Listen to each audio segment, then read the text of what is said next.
우리가 이제 말씀을 오늘 본문이 창세기 2장입니다. 창세기 2장에 오늘 제목이 하나님 나라죠. 우리가 하나님 나라의 원형을 찾으라 그러면 주로 어느 본문을 찾습니까? 다윗 시대입니까? 광야 시대입니까? 아니면 창세기 2장의 에덴 동산입니까? 그러니까 하나님 나라의 원형은 압도적으로 창세기 2장이 원형이겠죠. 근데 우리가 하나님 나라 하면은 어떤 관념을 가지고 있냐면 나라라는 데 개념을 가져요. 나라는 뭐를 가져야 나라가 되죠? 국토. 그 다음에 여기에 살고 있는 국민. 그 다음에 주권. 그 주권, 통치자가 누구냐 이거죠. 통치자가. 그래서 통치자에 따라서 이 국가가 어떤 형태인지가 결정되는 거죠. 군주제냐, 민주제냐. 이게 나라의 그 영토와 국민과 주권. 이게 이제 한 국가의 성립 요인이잖아요. 우리는 전부 다 이렇게 생각하고 있다고. 하나님 나라를. 그래서 어디다 실현을 시키려고 그래요? 이 땅 끝까지. 그러니까 이 지구라는 이 땅에 하나님 나라를 세우려고 그래. 이렇게 이 지구라는 나라에 하나님 나라를 세우려고 무진장 노력했던 때가 언제냐면 인류사의 1500년대부터 시작해가지고 1900년대까지. 누가요?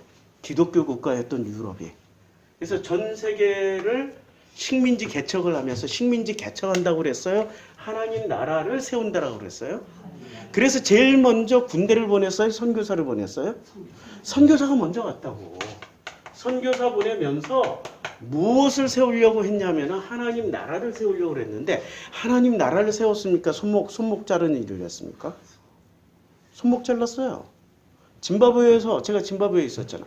짐바브웨에서, 콩고에서, 아프리카에서 교회 세워놓고 그 아프리카 그 땅에다가 교회 세워놓고 교회 나오라고 안 나가잖아. 사람들이 안 나가니까 처음엔 본보기로 손목을 잘랐어.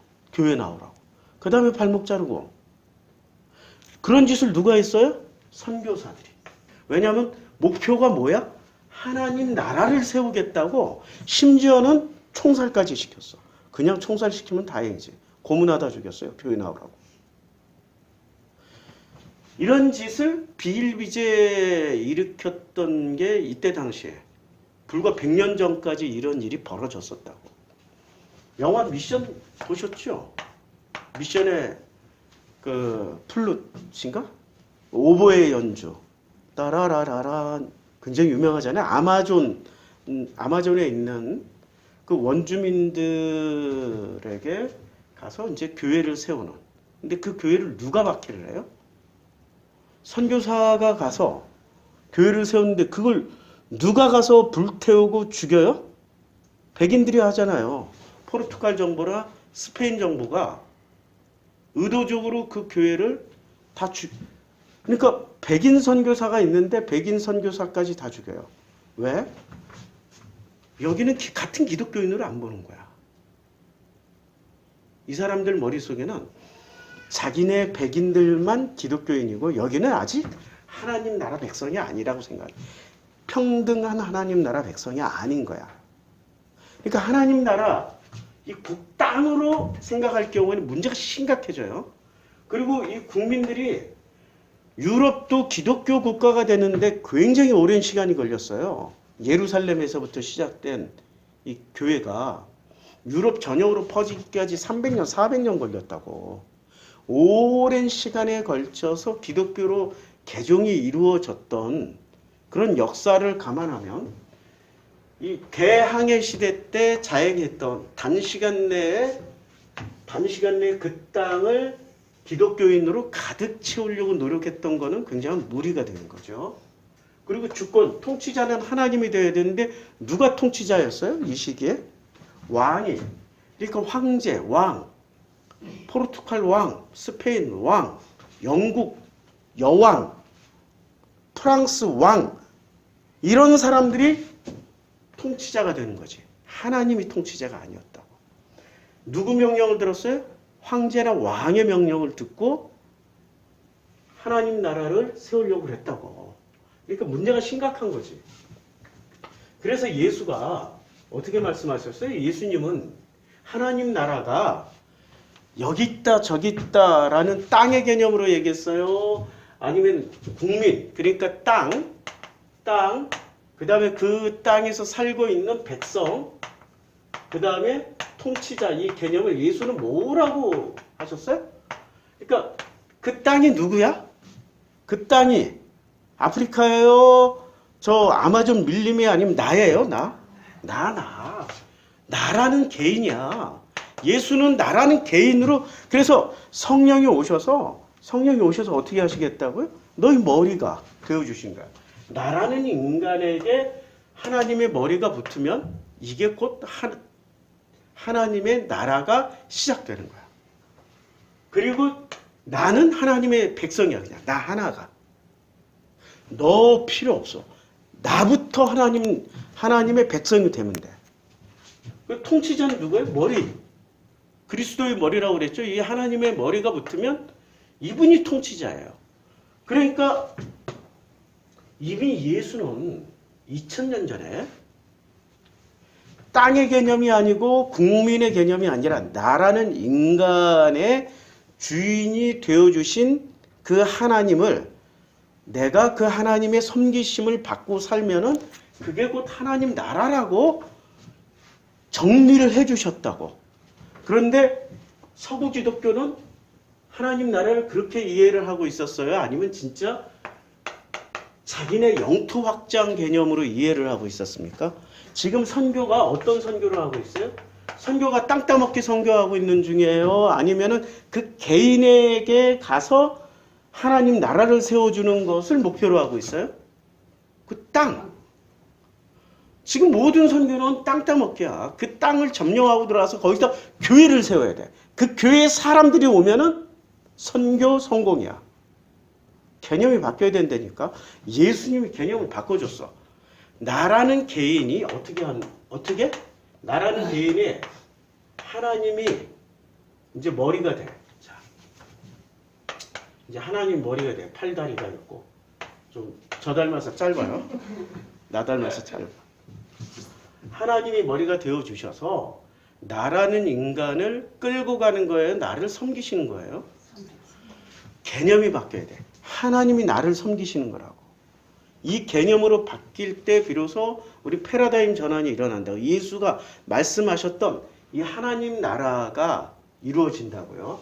자, 에덴 동산이 하나님 나라의 원형이잖아요.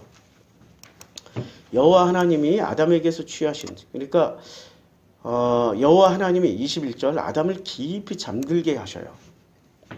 하나님 나라의 첫 번째,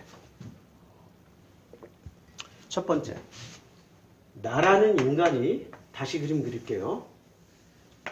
여호와 하나님이라는 머리가 붙고, 우리 이 부분은 계속 우리 창세기 하면서 공부했어요. 나라는 인간에게 여호와 하나님이라는, 이게 번데기, 테오스의 약자죠. 테오스의 약자니까 하나님이란 머리가 붙고 이제 하나님이 섬기시는 거야. 온몸을 섬기시는 거야. 아니, 우리 몸이 머리를 섬겨요? 머리가 몸을 섬겨요? 응? 우리 인간은 몸이 머리를 섬긴다고 그러잖아. 그게 아니야. 머리가 나를 섬겨야 돼. 만약에 머리가 미쳐가지고 내 몸을 안 섬기면 어떻게 돼요? 그냥 맨날 죽으러 가는 거야. 맨날 죽으러 다리 위에서 뛰어내리고 옥상에서 뛰어내리고 그런다고. 머리가 나를 제대로 섬겨야 이 몸이 제대로 돌아간다고. 그렇죠? 그게 개념을 바꾸라고, 개념을. 성경은 우리가 이제까지 교회에서 배웠던 모든 개념이 바뀌지 않는다면 예수를 알 수가 없어요. 예수를 알아야 돼. 예수를 아는 게 모든 우리 가운데 임하신 하나님 나라를 우리가 살아가는 거예요. 자, 20절부터 다시 시작할게요. 아담이 모든 가축과 공중의 새와 들의 모든 짐승에게 이름을 줬어요. 그러니까 하나님이 이렇게 하라고 그래서 나라는 존재가 그걸 하는 거야. 어디서? 에덴 동산에서. 목사님 이거 아담인데요? 아담이 이렇게 했는데요? 아니 아담은 누구를 설명하기 위해서 존재하는 거예요? 나. 성경에서 아브라함은 누구를 설명하기 위해서 등장하신 인물이에요? 나. 이삭은 나. 야곱은 누구를 설명하기 위해서 이 부분은 모두 다 동의해. 나. 요셉은 누구를 설명하기 위해서 등장하셔요? 나. 거기까지는 괜찮아. 그런데 바로는 누구를 설명하기 위해서 등장하셔요? 나. 기분 나빠. 아하방은 누구를 설명하기 위해서 등장하셔요? 나. 기분 나빠도 나야. 이세벨은 기분 나빠도 나야 나. 나를 설명하기 위해서 등장하신 인물이야. 성경에서 등장인물 중에 나를 설명하지 않기 위해서 등장하신 분은 한 분도 없어. 모든 인물은 전부 다 누구를 설명하기 위해서 등장하셔요? 나야 나. 성경을 그렇게 읽어야지. 성경을 아브라함, 믿음의 조상 아브라함을 본받자, 이삭을 본받으려고 그랬더니 뭐를 본받아야 될지 모르겠어. 이삭은 본받을 게 없어. 뭐를 본받을까요? 하면은 그냥 웃어. 그냥 웃지요. 이것만 본받으라고 그래. 그냥 웃지요. 이삭이라는 이름 자체가 웃는다잖아. 뭐를 끄집어내서라도 본받자고 한다고. 그러면 성경을 잘못 읽는 거라고. 서구인들이 저질렀던 하나님 나라 개념을 오해했던 것처럼. 그건 굉장한 오해예요. 그러니까 에덴 동산 자체가 누구를 설명하기 위함이에요? 나. 하나님 나라를 살아가고 있는 나를 설명하기 위해서 에덴 동산이 등장하는 거예요. 이제 드디어 하나님을 만났을 때 어떤 일이 벌어져요? 사역을 한 거야. 무슨 사역을 했어요? 그래서 동물들의 이름을 다 붙여준 거야. 이름을 붙여줬다라는 것은 개념 정리를 명확하게 했다는 거야. 개념 정리를.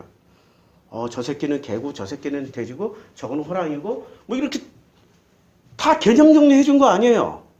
그치요? 이렇게 개념 정리가 되는 거야. 하나님을 처음 만났을 때 개념 정리가 돼야 돼. 근데 하나님을 처음 만났을 때 우린 개념 정리를 합니까? 몰라. 교회에서 배운 적이 없어. 개념 정리를 어떻게 해야 되는지도 몰라. 그러니까 교리만 합니다. 교리만. 예수 천당 불신지요. 예수 천당 불신지요. 술 마시면 안 돼. 술 마시면 안 돼. 이러한 단순한 교리. 이 단순한 교리 때문에 망하는 인간들이 있습니다. 여자는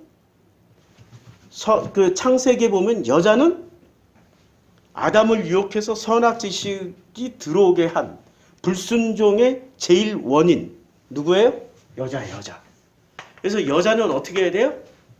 여자는 무조건 조용히 시켜야 돼. 그게 누구? 어떤 나라 교리? 탈레반. 그래서 그 전에 미군이 점령하고 있었을 땐 여성들이 교육도 받고 사회생활도 하고 직업도 가졌다고. 그 탈레반이 다시 점령했잖아요. 탈레반이 다시 점령했는데 13살짜리 여자애가 뭔가를 배우고 싶은 거야. 그 전에 학교를 다녔잖아. 탈레반이 다시 점령하기 전까지. 학교에 가서 뭔가를 공부하고 싶으니까 엄마하고 둘이서 몰래 집에서 공부를 했어. 이걸 누가 신고한 거야. 엄마하고 딸을 때려 죽였어. 이게 탈레반이 하는 짓이라니까. 단순하게 교리로 성경을 읽는 사람들의 끝판왕이야.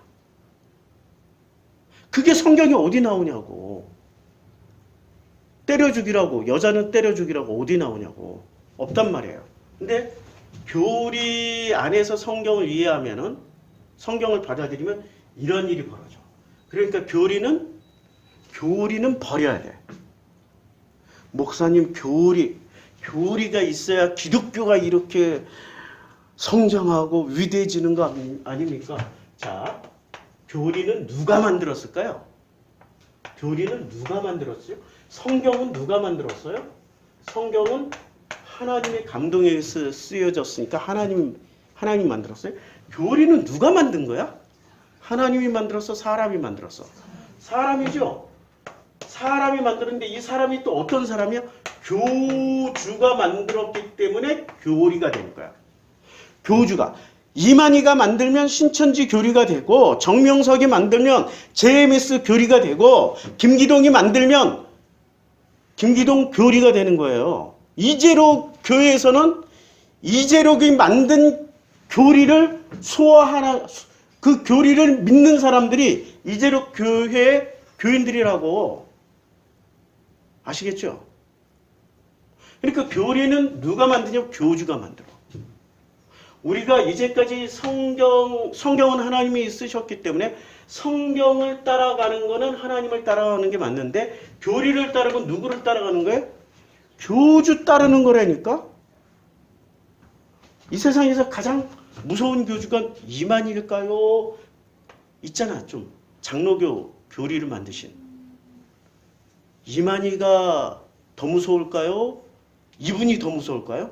이름도 칼자가요. 누가 더 무서울까요? 이만희는 한국교회 이단이긴 하지만 사람 죽인 일은 없어. 근데 이분은 사람 많이 죽였어. 자기가 만든 교리가 진리라고 그 교리에 위배되는 사람 죽여버렸어요. 그러니까 이쪽 교단분들은 누구 교단? 칼빈 교주님을 섬기고 있는 거야. 하나님을 섬기는 게 아니라니까? 내가 예수가도 나한테 이단이라고 안 해. 칼빈 가면은 이단이라고 해. 아시겠어요? 이게 무서운 거라고, 이게. 교리가. 자, 그러면 교리는 하나님 나라를 만드는 거예요? 교주님의 나라를 만드는 거예요? 교주님의 나라를 만드는 거야. 하나님 나라가 아니라니까? 그런데 칼빈 교단에 속해 있는 그 사람들이 가서 선교를 하면은 하나님 나라를 만드는 거예요? 칼빈의 나라를 만들어 가는 거야? 간단하지? 답 나왔지?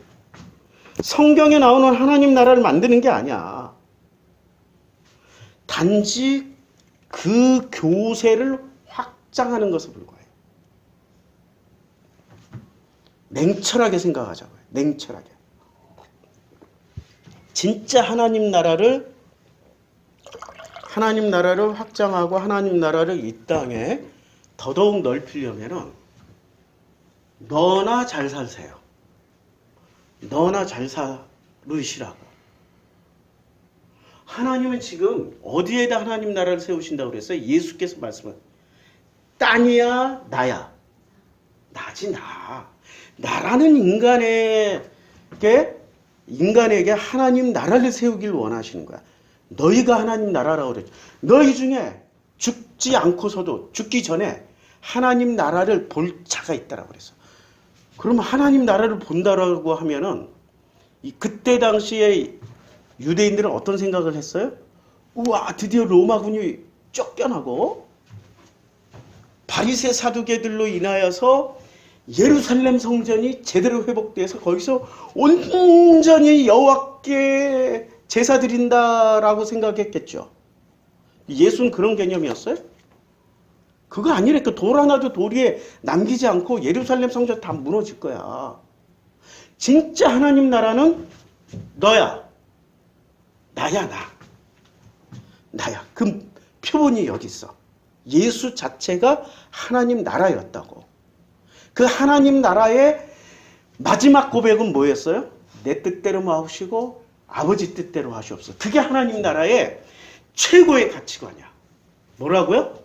내 뜻대로 마옵시고 아버지 뜻대로 하시옵소서. 근데 이제까지 하나님 나라를 선포하고 하나님 나라를 만들려고 하는 선교사들, 그러니까 특히 대항해 시대 때 선교사들, 내 뜻대로 마옵시고 아버지 뜻대로 하시옵소서라고 그랬어요? 왕의 뜻대로 하시옵소서라고 그랬어요? 황제의 뜻, 왕의 뜻대로 하시옵소서. 그러고 다녔다니까. 입술로는 내 뜻대로 마옵시고 아버지 뜻대로 하시옵소서 그러고 실제 내용물은 뭐였냐고. 황제의 뜻대로 하시옵소서. 그러니까 결국에는 하나님 나라를 세우는 게 아니라 황제의 나라를 세우고 있었고, 특히 이 칼에 속하신 분들은 내 뜻대로 마옵시고 누구 뜻대로? 우리 교주님의 뜻대로 하시옵소서. 아니 지금 신천지가 딱 그거잖아. 내 뜻대로 마옵시고 이만희의 뜻대로 하시옵소서 이거잖아요. 신천지가. 그래서 교주를 섬기는 교단일수록, 강하게 섬기는 교단일수록 정말 위험하고 무서워. 교주를 버리라고. 교주를 버려야 예수가 오신다고. 내 안에 지금 교주님으로 가득 차 있는데 어떻게 예수가 들어오시냐고. 어떻게 예수의 머리가, 그리스도의 머리가 내 머리에 붙겠냐고. 내 안에 교리가 가득 차 있는데. 안 그래요? 이런 말 할 때 저도 사실 무서워. 특히 이 칼 쪽에 속해 있는 이 교단 사람들은 진짜 무서워. 칼하고 탈하고 같아. 탈과 칼이 굉장히 비스무리해. 이 사람들은 신의 이름으로 이렇게 누구를 죽이더라도 자기는 천국 간다고 믿고 있기 때문에 정말 무서워요. 자, 그러니까 하나님이 무슨 일을 하셨냐면 제일 먼저 머리를 따로 그릴게요. 여기 하나님이란 머리가 딱 붙으니까 아담이라는 나가. 그러니까 아담은 이름이 아니야. 그냥 사람이야, 사람. 그러니까 나야, 나. 아담이라는 나가 뭐를 하게 돼요? 개념 정리를 하게 된다고. 이름을 짓는다라는 건 개념 정리를 하는 거야. 이제까지 교리로서, 이제까지 잘못된 어떤 가치관을 가지고 있다가 하나님의 가치관으로 바뀌어가는 거야.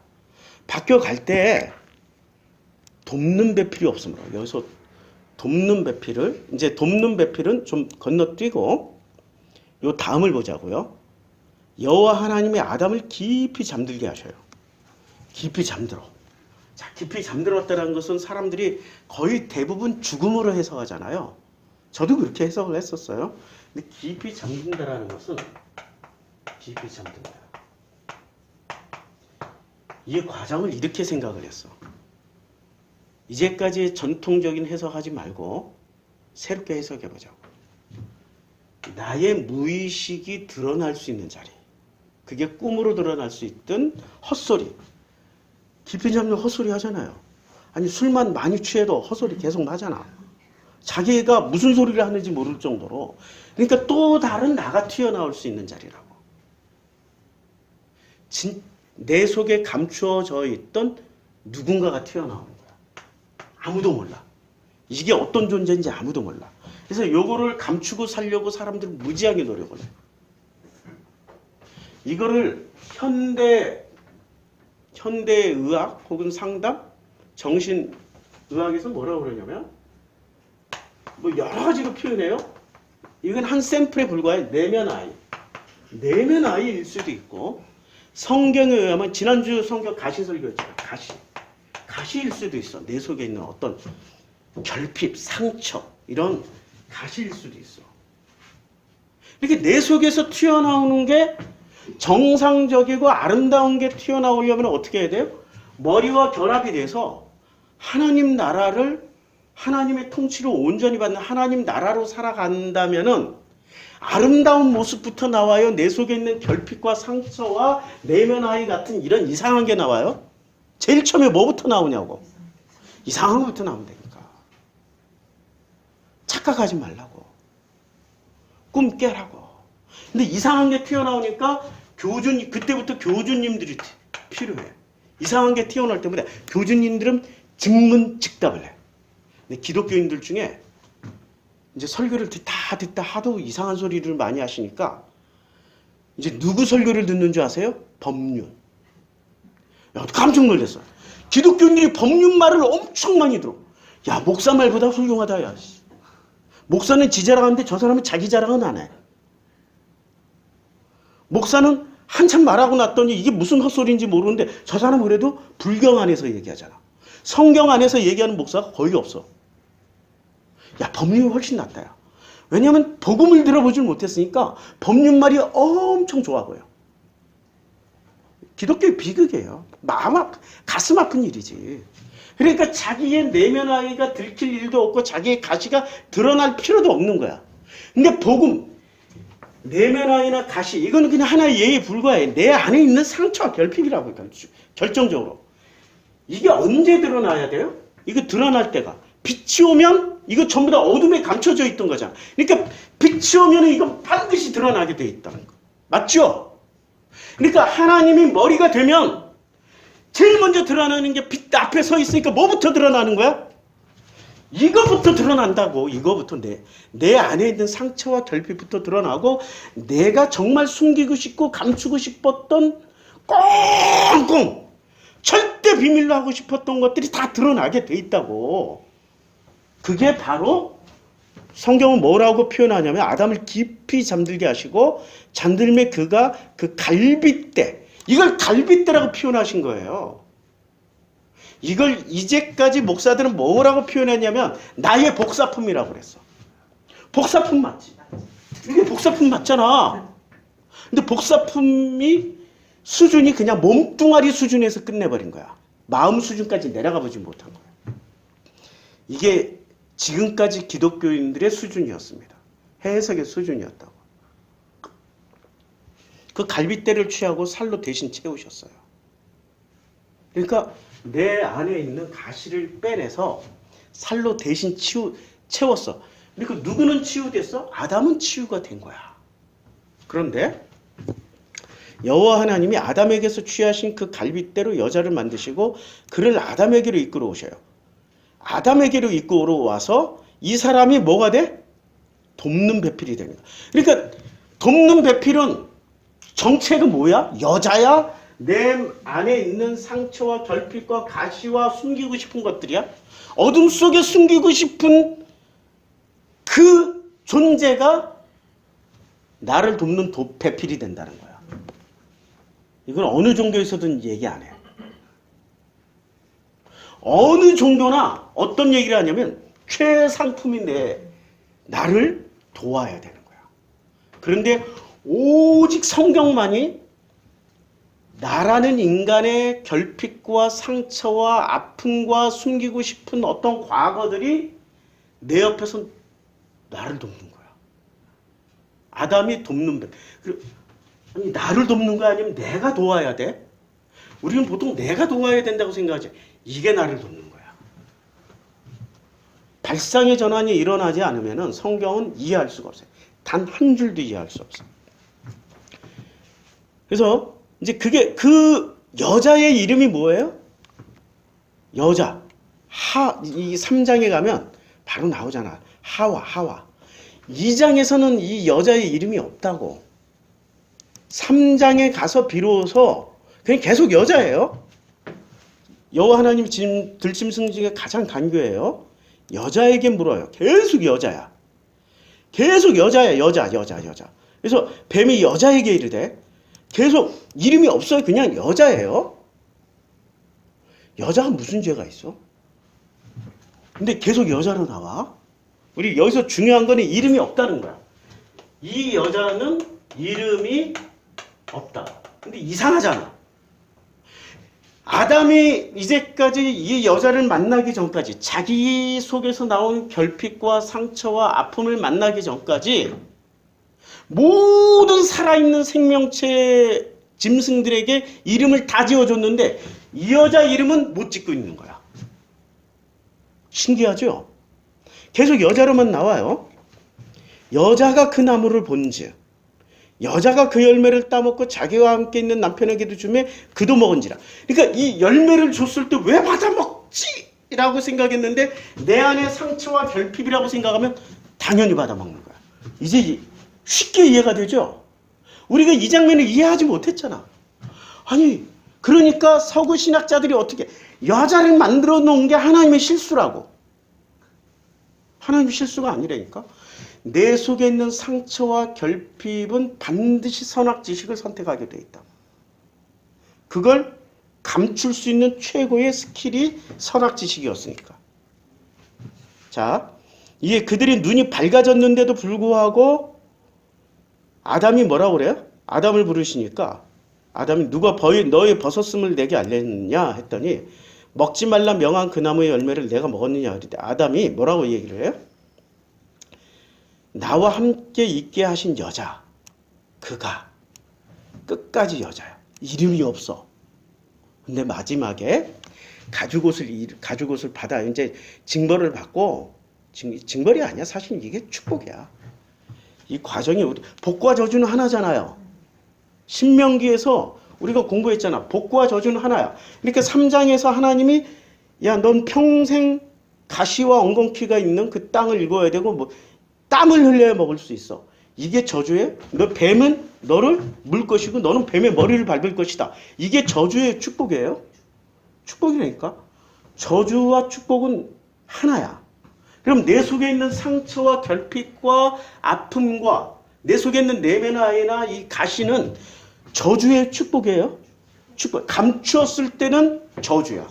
드러나는 순간부터 축복이 되는 거야. 나를 돕는 배필이 될 거라고. 성경의 사고관으로 보자고요. 자, 그래서 여호와 하나님이 어떻게 하시냐면 여호와 하나님이 이같이 여호와 하나님의 에덴 동산에서 그를 내보내어 그의 근원이 된 땅을 갈게 하시느니라. 이같이 그의 근원이 되는 땅을. 그러니까 결국엔 무슨 문제예요? 땅 문제예요? 마음 문제예요? 마음 문제야, 마음 문제. 자, 그리고 여호와 하나님이 이제 3장 20절에 보면 이제 쫓아내기 전에 아담이 그의 아내의 이름을 하와라고 부른 거야. 하와. 그러니까 아담이 언제 깨달았어요? 이름을 지어주면서 깨달았으니까 이름 지어준 거 아니야. 그전에는 여자라고 불렀잖아. 깨달은 거야. 내 속에 있는 어둠이 나왔는데 그 어둠의 정체가 뭐야? 이름이 곧 정체잖아. 모든 산자의 어물. 누가 살려? 내 속에 있는 쓴뿌리, 상처, 결핍, 아픔, 숨기고 싶은 것들이 결국에 누구를 살게 해줘? 나를 살게 해주는 돕는 배필이라고 해서 하와라고 부른 거야. 하와의 이름 정체가 뭐예요? 산자, 모든 산자의 어미가 되는 거야. 그러니까 나를 살리는 게 축복이 살려줘요? 저주가 살려줘요? 이 비밀을 알면은 오늘 여기서 해탈하십니다. 거듭나십니다. 중생하십니다. 이게 예수께서 와서 가르쳐 주려고 했던 말씀인데 그때 당시에 유대교인들은 이걸 알아들었을까요? 못 알아들으니까 죽여야 돼. 아니 감히 네가 하나님을 무슨 저주가 복이라고? 이 거꾸로 이해하시잖아. 거꾸로. 그래서 이름을 드디어 하와라고 불렀고 모든 산자의 어머니가 된 거예요. 여호와 하나님이 아담과 그의 아내를 위하여 가죽옷을 이때 비로소 가죽옷을 입혀준 거야. 누구 정체를 알았을 때? 여자의 정체를 알았을 때. 여자는 어디서 나온 거야? 자기 속에서 나온 거야. 그래서 예수가 뭐라고 말씀하셔요? 참 놀라워. 예수님은 마가복음 10장에서 보면 그래서 마가복음 10장에 대답하여 이르시되 모세가 어떻게 너에게 명하느냐? 이게 왜 나왔냐면 예수께서 바리새들이 예수께 나와 그를 시험하여 묻되 사람이 아내를 버리는 것이 옳으니까 이 아내는 지금 내가 결혼한 상태의 아내예요. 근원적으로 돌아가면은 창세기 2장에 내 속에서 나온 쓴뿌리야. 쓴뿌리, 아픔, 상처, 결핍, 어둠, 감추고 싶은, 보여주고 싶지 않은 그 상태란 말이야. 이걸 문자 그대로 이해해가지고 아내랑 이혼하면 안 돼. 와, 제가 이혼하고 10년 만에 교단에 이제 선교사로 나가려고 교단에 다시 돌아왔거든요. 우리 교단은 굉장히 엄격해요. 이혼에. 나는 제명당한 줄 알았어. 목사 파직당한 줄 알았어. 근데 이름이 붙어 있는 거야. 그 사이 무슨 일이 벌어져요? 목사들이 하도 많이 이혼을 하니까 법을 개정했어. 이랬다가 목사의 3분의 1이 날아가니까 교단 목사 3분의 1이 날아가면 교회가 3분의 1이 날아가는데 법을 개정해서 합당한 이유로 이혼한 사유에 대해서는 파직을 면한다. 와, 진짜. 이거 웃어야 될 일인지 울어야 될 일인지 모르겠는데 결국 이제 혜택을 봤어요. 자우지간. 왜 그런 강력한 교단법을 만들게 됐냐면 성경에 나와 있다 이거 아니야. 아내를 버리는 것은 안 된다는 거야. 안 된다는 거야. 예수께서 이제 이르되 모세는 이혼 증서를 써주어 버리기를 허락했습니다. 이혼 증서만 써주면 된다는 거야. 예수께서 그들에게 이르시되 너희 마음이 완악함으로 말미암아 이 명령을 기록한. 그러니까 이혼 증서라는 것을 왜 써줬어요? 완악.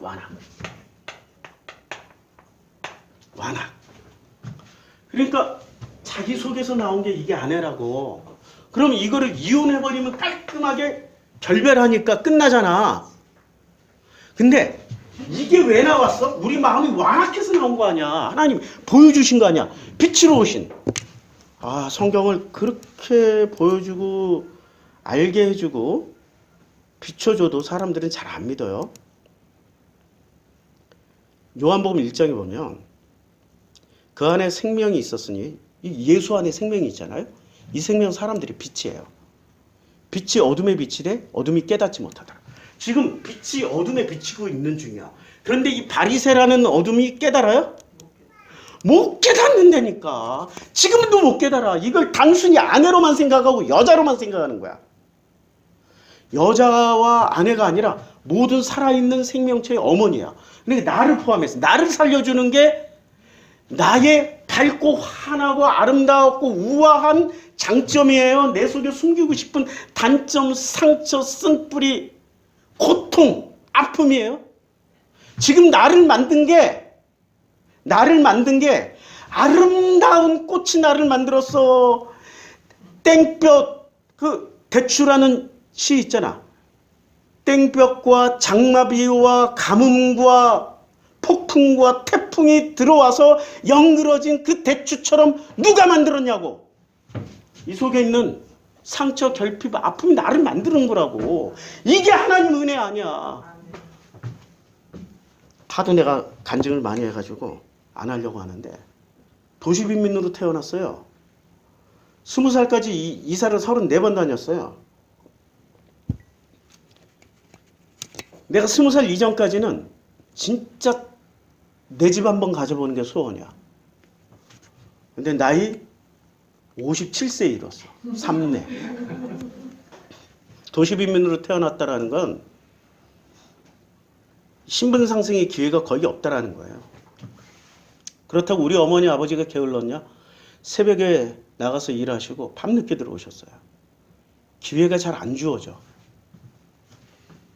그때 돈이 다만 얼마라도 돈이 있었으면 1970년대에 요만한 집이라도 하나 사놨으면 10억은 넘을 거 아니야 지금.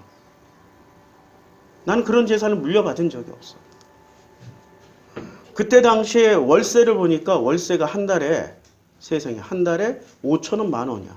그 돈이 없어서 34번을 이사 다녔다고. 그리고 하도 이사를 많이 다니다 보니까 이렇게 학교 전학을 못 가가지고 또 몸도 약하고, 그래서 학교를 3년을 못 다녔어요. 국민학교를. 학교를 못 다니니까 어디 가야 돼? 게임방도 없어 그때는. 놀러 갈 때 탁 나와서 보면 새벽같이 전부 다 일하러 가고, 부모들은 자녀들은 다 학교 가버려.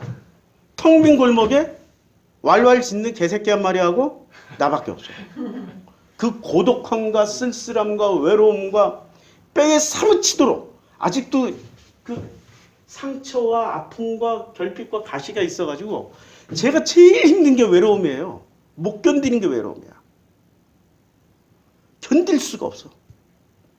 조금이라도 외롭고 고독하면 막 죽을 것 같아.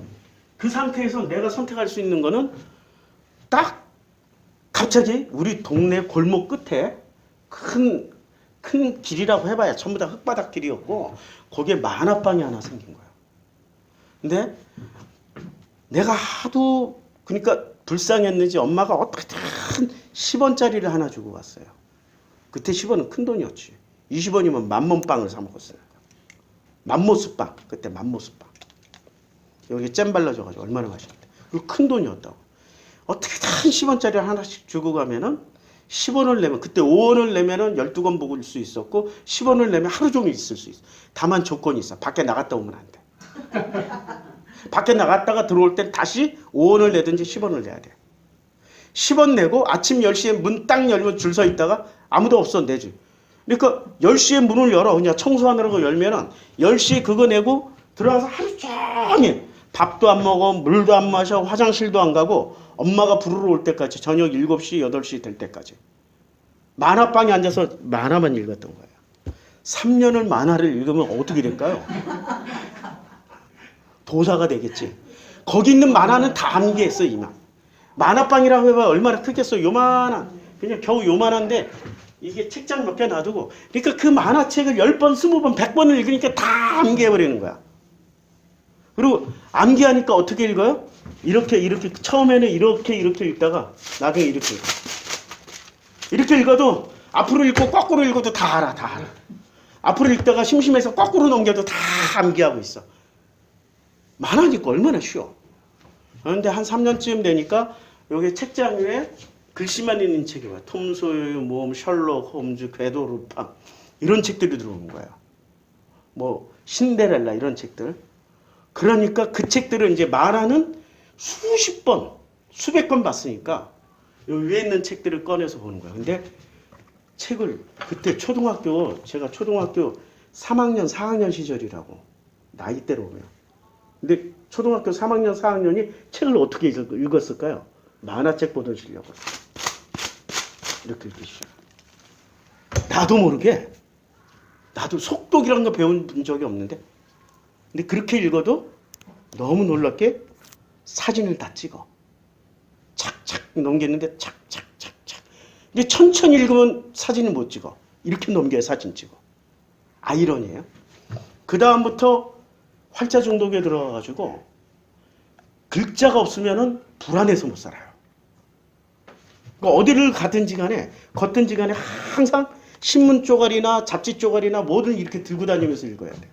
이렇게 걸을 때 제대로 걸은 적이 없어. 계속 보면서. 그래서 뒷목이 늘어났잖아. 걸을 때도 제가 이렇게 걸어요, 아직도. 나도 모르게. 이렇게 보면서 걸었어.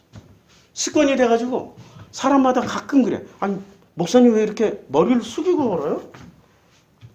아니, 습관이 돼 있다니까, 나도 모르게. 뒷목이 늘어나서. 이렇게 하면은 주름이 여기로 많이 잡혀. 여긴 주름. 그러니까 이러한 시간을 살다 보니까 중학교 올라가면서부터 도서관이라는 게 있었어요. 책을 빌릴 수 있잖아. 학교 도서관. 책을 하루에 몇 권씩. 고등학교 올라가니까 철도고등학교잖아. 학교 공부 실제 꼴찌했어. 아니, 꼴찌에서 3번째 했어. 나보다 2명이 더 아래에 있어. 걔네들에게 언제나 존경을 표해. 진짜 꼴찌하기 힘들었어. 걔들 때문에. 완전 꼴찌 한번 해보고 싶었는데 뭐 했냐면은 학교 공부 안 하고 도서관 가서 이렇게 5권 빌려올 수 있었어. 정독도서관, 그 다음에 종각도서관, 사직도서관이라고 그래요. 이렇게 5권을 꺼내올 수 있어. 그냥 학교 끝나면 도서관 가. 이렇게 5권 일단 빌려놓고 10시에 문 닫는데 문 닫기 전까지 계속 이렇게 책 읽어. 나중에 보니까 도서관 하나를 다 읽은 거야. 무슨 내용인지 몰라. 필요 없어. 활자 중독이니까. 지나오면서 보니까 제 상처와 결핍과 가시가 누구를 만들었어요? 저를 만들었어요. 그러니 이런 해석이 가능한 거죠. 이런 해석이 가능한 거예요. 서울신학대학교 도서관 책을 보면 카드 뒤에 대개 내 이름이 다 사인돼. 그때는 카드에다 사인하고 책 빌리잖아요. 이렇게 읽으니까. 그래서 서울신학대학교 다닐 때 제일 친했던 사람이 도서관 사서. 그분 이름이 이재정 사서였어요. 지금 목사님 이름하고 똑같아.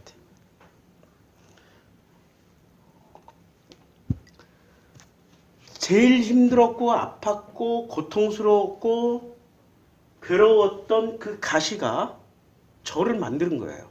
뭐로 만들었어요? 설교자로. 성경을 해석하는 해석자로. 이렇게 얘기하면 사람들이 또 오해를 한다. 제가 이름을 한번 써볼게요. 왕, 그 다음에 장관, 그 다음에 의사, 판검사, 목사, 뭐 무수히 많아요. 노동자, 농민, 그 다음에 무슨 뭐 연예인, 굉장히 많은 직업들이 있죠. 우리가 이 사람들을 볼 때 이 모습만 보면 존경하잖아요. 그리고 이 기능을 탁월하게 발휘할 때, 야, 저 사람의 뒷모습도 굉장히 아름답겠다. 아니야. 뒷모습은 하나같이 어때요? 하나같이 보통 사람들이야. 앞에서는 왕, 장관, 의사, 판관사, 목사, 뭐 변호사, 검사, 뭐 연예인, 농민, 노동자 하면 앞에서는 굉장히 훌륭해 보이잖아. 그러나 뒷모습은 하나같이 뭐라고요? 너나 나나 같은 보통 사람이라고. 맞죠? 이 사람들이라고 해서 왕, 장관, 의사, 판관사, 목사 어쩌고 저쩌고 사자 돌림, 특히 사자만 다 써도 굉장히 많은데 이 사람들이 내면에 자기 속에 이게 없냐고. 가시와 상처와 아픔과 결핍이 보통 사람들은 다 있다고. 근데 예외 법칙이 있어. 절대 없다는 사람이 한 사람 있어. 누구세요? 당회장. 또 욕 나오려고 그래. 이분들 당회장과 교주님은 절대로 보통 사람이 아니야. 가장 완벽한 사람이어야 돼.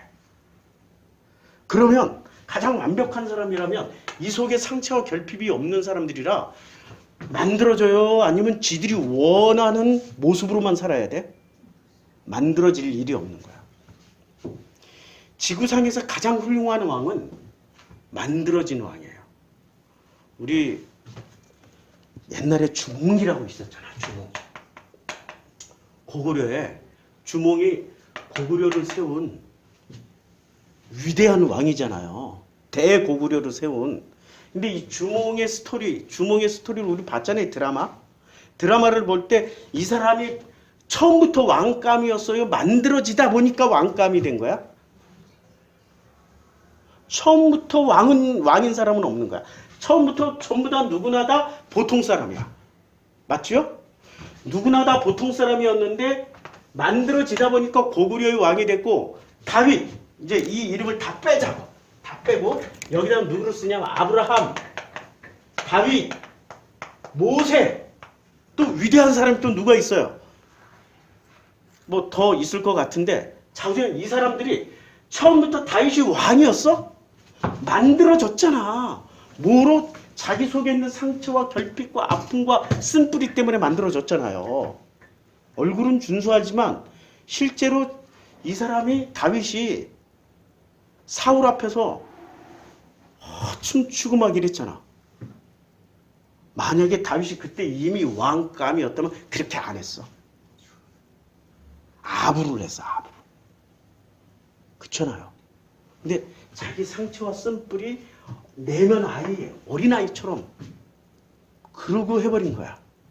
모세도 만들어지는데 80년 걸렸어요. 그러니까 내 속에 있는 상처와 결핍과 아픔과 어둠이 결국에는 오늘날의 나를 있게 만든 돕는 배필이야.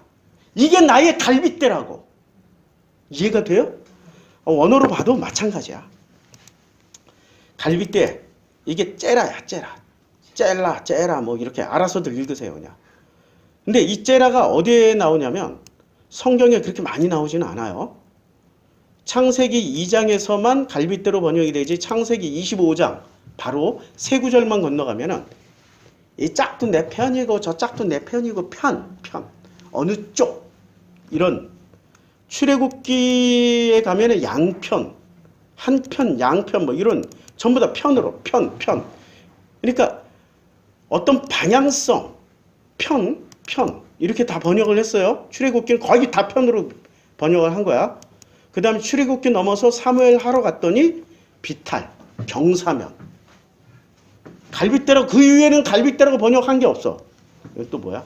자, 그 다음에 열왕기상 골방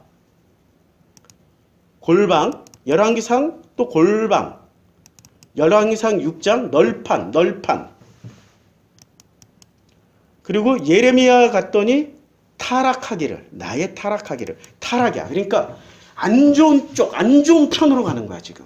어떤 기울어진 이해가 되죠? 에스겔서에 갔더니 골방 에스겔은 다 골방이야. 그냥 골방 내가 드러나고 싶지 않고 숨어 있고 싶은 방 내 어둠 내 마음의 방 절대 들키고 싶지 않아. 갈빗대라고 번역한 건 딱 창세기밖에 없어요. 골방. 에스겔은 철저하게 골방이라고 그랬어요. 또 사람들이 의심할까봐 사전도 찾았어요. 아예 이렇게 사전 찾아서 봤더니 이 째라가 갈빗대 옆구리 측면이라고도 번역이 되는데 이러한 용례가 있습니다. 그러니까 이 사례를 보면은 A, B, C, D, E, F까지 있어요. 그러니까 갈빗대라고 이제 A는 이만큼 했고 B에서는 산의 측면 산등성이나 산비탈, 비탈. 그러니까 평지가 좋잖아. 비탈은 뭔가 약간 이게 불안정하고 삐뚤어져 있다는 말이야. 근데 측면 골방. 그리고 골방도 저 구석의 골방이야 지금. 저 구석의 골방. 그러니까 열왕기상에서 골방이 왜냐면 예루살렘 성전에 구석의 골방.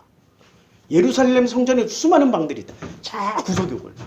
그리고 네가 골방에 숨는 날 네가 하나님이 너를 저주하신 줄 알아. 이런 용례로 쓰여졌어요. 성전의 벽이나 마루에서 사용되는 널빤지. 집의 문의 양짝 이렇게 양쪽 문. 그러니까 용례가 되게 많아요. 근데 갈빗대라고 번역한 건 딱 2장 2번밖에 없는 거야. 이 째라가. 그러니까 이걸 다 종합해보면 어떤 내용이 되냐면 이거야. 골방에 숨어있는 나 자신이야. 이제 성경에 있는 이 갈빗대라는 단어에 대해서 이제 풍부한 해석을 할 수 있겠죠. 그냥 뼈다귀로만 생각하지 말라고. 뼈다귀로만. 자, 이혼을 해요. 이제 그 둘이 한 몸이 될지니라. 이제 마가복음 10장이에요. 이러한즉 이제 둘이 아니요 한 몸이야. 얘를 내가 숨기고 있을 때는 얘가 나예요? 내가 부정하고 싶은 나예요? 그러니까 얘가 내가 될 수가 없는 거야. 근데 예수는 이제 한 몸이라고 그랬어. 이게 철저하게 창세기 2장의 갈빗대를 이해를 해야 이해할 수 있는 본문이 마가복음 10장이에요. 안 그러면 그냥 이혼하면 절대 안 돼. 죄 짓는 거야. 그러니까 예수가 말씀하시고자 하는 본질은 뭐예요? 야, 네가 그렇게 싫고 버리고 싶고 외면하고 싶고 부정하고 싶은 너의 한 짝이라도 그게 바로 너하고 한 몸이었어. 이걸 부정하지 마. 네가 그걸 받아들여야 돼. 너희들은 그것을 이혼증서 써서 자꾸 결별을 하고 확연히 사람들에게 보여줘서 끊었어. 이혼했어. 이걸 보여주려고 하지만 그렇다고 해도 너희하고 한 몸이야. 마음에서 일어나는 일이기 때문에 증서를 보여주고 이혼을 해도 결국엔 너는 그야. 이게 지금 마가복음 10장에 대한 해석이 이렇게 달라진다. 창세기 2장을 이해하지 못하면 예수가 하셨던 말씀의 거의 대부분을 창세기를 이해하지 못하면 아예 모세오경 자체를 이해하지 못하면 예수의 말씀은 아예 해석 불가가 돼요. 창세기를 알아야 예수를 해석할 수 있고 예수를 알아야 구약을 해석할 수 있다고. 아이러니야. 이제 좀 감이 잡히시죠? 그래서 다시 그러므로 이제 10절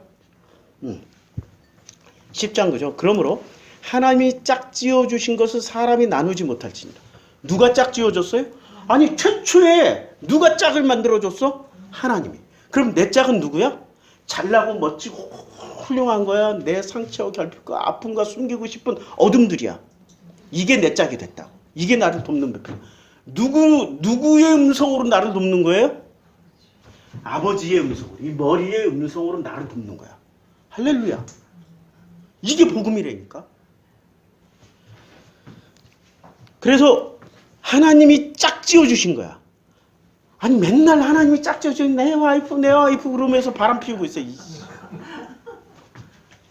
그러니까 뭔가 되게 이상한 거야 지금. 교회에서 말하는 것과 지금 예수가 말씀하고 있는 것은 본질이 달라. 본질이. 문자로 해석하지 말라고. 문자의 행간을 읽으라고 좀. 문자의 사이를 읽어내라고. 예수를 알아야 성경을 알아야 구약을 알아야 해석을 할 수 있다고. 자, 집에서 제자들이 다시 이 일을 물으니까 예수께서 누구든지 그 아내를 버리고 다른 데에 장가드는 자는 본처에 가는. 원래 내 본처는 누구예요? 내 속에서 나온 나야, 나. 이혼하면 돼요? 할래? 할 수도 없어, 사실은. 아무리 이혼 증서 써줘도 이게 아예 안 돼, 아예 안 돼. 그런데 사람들은 이걸 어떤 제도라든지 시스템으로만 이해를 하는 거야. 이게 서구신학이야. 마음에는 단 1도 관심이 없어, 서구신학. 또 아내가 남편을 버리고 다른 데로 시집가면 간음을 행하며, 이 상처와 결핍이 누구에게 갈 수도 없잖아. 내 건데. 이게 간음이야. 그러니까 이 말은, 야, 네가 여호와랑 결혼했지? 그럼 결혼 생활을 누구랑 해야 돼? 여호와랑 하면 돼. 근데 여호와랑 결혼했고 결혼 생활을 누구랑 해? 아세라하고 해. 아세도타고 하고, 몰렉하고 하고, 바알하고 해. 그게 간음이야. 여호와랑 결혼했기 때문에 여호와께서 내 속에 있는 이 상처, 결핍, 어둠들을 다 끄집어서 이제 내 배필로 삼아주셨으면 그 여호와의 섬기심으로, 그러니까 섬기심을 내가 받아요. 일단 이 얘를 통해서 내가 섬기심을 받는 거야. 상처, 결핍을 통해서 섬기심을 받는 거라고. 저는 만들어지는데 굉장히 오랜 시간 걸렸어요. 50년 걸렸어. 상처와 결핍이 그만큼 많았어. 상처와 결핍이. 내 어린 시절을 되돌아보면 지금도 고통스러워요. 거의 대부분의 시간을 나 혼자서 너무 심심해. 아무도 없어. 권태로워. 혼자 놀기에 달인이 돼야 돼. 그때도 하드 껍질은 있었어요. 이렇게 먹고 나면 납작한, 얇고 납작한 하드 껍질, 이렇게 손잡이 있었잖아. 손잡이. 그거 하나 가지고 하루 종일 흙 튕기면서 놀았어요. 앞에다가 내가 상상의 나래를 펴놓고 그렇게 누구를 죽이고 싶었는지 이걸로. 얘는 총알이야, 흙이.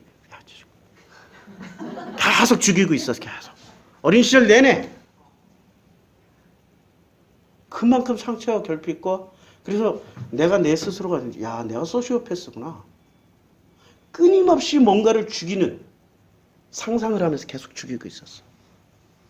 그게 내 상처와 결핍의 표현이라고. 그런데 그걸 통하여서 하나님은 그 결핍을 활자로, 책으로 계속해서 집중하게 만들었고, 그 데이터베이스가 쌓여서 지금 이런 성경 해석을 할 수 있게끔 하신 거예요. 더 놀라운 건 나이 50될 때까지도 내가 읽었던 그 모든 데이터베이스가 축적이 돼 있는데 해석을 안 해주셨어. 언제 해석해 주셨냐면 세계 일주 한 번 갔다 오고 두 번째 갔다 올 때, 그때부터 이렇게 유레카가 된 거야. 유레카. 그러니까 순혈조합이 돼서 다 꿰어졌어. 놀라운 일이 갑자기 보이고 들리고 깨닫기 시작한 거예요. 하나님이 그렇게 오랫동안 만드시더라고. 모세도 그렇게 만들었잖아. 그러니까 하나님의 은혜는 내가 원하는 방식대로 이루어지지 않는구나. 아버지의 뜻대로 이루어지는구나. 오랫동안 만드시더라고. 모세도 그렇게 만들었잖아. 그러니까 하나님의 은혜는 내가 원하는 방식대로 이루어지지 않는구나. 아버지의 뜻대로 이루어지는구나. 그러니까 아버지의 뜻대로 내가 살아온 거야. 그러니까 내 뜻대로 안 살고 누구 뜻대로 사는 거예요? 그래서 나는 일평생 순종하면서 살은 사람이에요. 순종이라는 해석 자체도 달라지더라고. 참 감사한 거죠. 다시 창세기 2장으로 돌아가면, 창세기 2장이, 우리는 이걸 단순히 갈빗대라고 그러는데, 이러므로 자 이제 아담이 이르되 내 뼈 중에 뼈요 살 중에 살이라 이것을 남자에게서 취하였은즉 여자라 부르리라. 이때까지만 해도 이름이 없었어요. 근데 3장에 가서 선악 지식을 따먹고 기존 교단에서 말하는 불순종을 저지름으로 인해서 이 여자의 정체가 밝혀졌잖아. 살리는 여자야. 산자의 엄마라고, 살리는 존재라고. 생명을 우리에게 주는 존재라고. 나는 생명이 없는데 누가 나를 살려냈어요? 내 속에 있는 상처와 결핍이 나를 살려낸 거예요. 이게 은혜라니까. 그래서 이러므로 남자는 부모를 떠나 그의 아내와 합하여 둘이 한 몸이 될 때 비로소 하나님 나라가 만들어진 거야. 할렐루야. 은혜 중에 은혜 아닙니까? 그러니까 내가 지나왔던 살아왔던 삶의 여정 가운데 버릴 게 단 한 개도 없어. 이 모든 건 너무나도 놀랍게 하나님의 치밀한 섬기심이라고. 그래서 제가 늘 고백하잖아요. 세상에 우연은 없다. 하나님의 필연만 있다. 내가 지나왔던 내 삶의 그 궤적 가운데 그렇게 가난하고 힘들고 88년도에 어머니 돌아가시고 2003년도에 아버지 돌아가시고 2014년도에 11년 만에 또 아들이가 죽고 아버지 돌아가시고 나서 여동생 남동생하고는 지금까지도 서로 연락 안 하는 철천지 원수가 되어 있고 내 어둠을 생각하면 난 죽고 싶어. 죽으려고 몇 번 했다고. 그런데 하나님은 이 모든 삶의 여정을 통해서 섬기시고 계셨어요. 내가 원하는 방식이 아니라서 거부하고 싶었지만 하나님의 섬기심은 그렇게 섬겨서 이 복음을 우리 성도님들과 나눌 수 있게 해주셨다. 나는 쓰임받는 하나님의 아들이라고요. 이게 복음입니다. 기도하겠습니다.